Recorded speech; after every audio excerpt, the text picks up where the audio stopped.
भारतवर्षर यशस्वी प्रधानमंत्री माननीय नरेंद्र मोदी आह्वान क्रमे समग्र देश में यह कार्यक्रम चली गत 10 तारिख रु आसंता 15 तारिख पर्यंत यह कार्यक्रम चलो आज से परिप्रेक्षी में राजापुर नगर मंडल में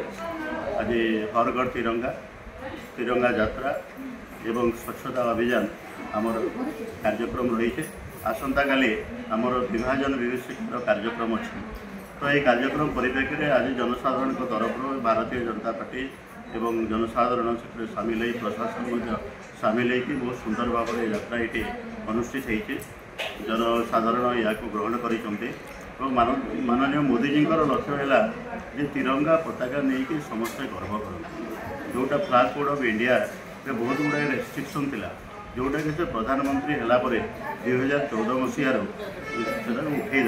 उठेदेले कि अधिकार दिगला जे प्रत्येक नागरिक निज घरे सम्मान सहित जातीय पताका उड़े पार से परिप्रेक्षी में हर घर तिरंगा कार्यक्रम समग्र भारतवर्ष में अनुष्ठित होती सफलता सहित हो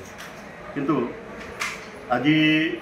प्रशासन बहुत अफिसर माने भी आसिक कार्यक्रम रे जॉइन करथिले किंतु आज दुखर कथा जे सरकार निर्देश को अवमानना करिके आपणकार एठिकार एग्जीक्यूटिव इंजीनियर म्युनिसिपालिटी किसी दूर गलापर से फेरीगले एवं ताकर ऑफिस पलैले तार इल इंटेंशन रोचे यहाँ कौन राजनैतिक दलर यहाँ कार्यक्रम नाला यहाँ कार्यक्रम आमर सरकार निर्देश क्रमे आज करा तो से जो इल इंटेंशन रखी जो ऑफिस को पलैगले यहाँ बहुत दुख देती ये जनसाधारण मन में बहुत दुख आसी तेणु ये नहीं कि आम निश्चित भाव में मुख्यमंत्री को पत्र लिखिबू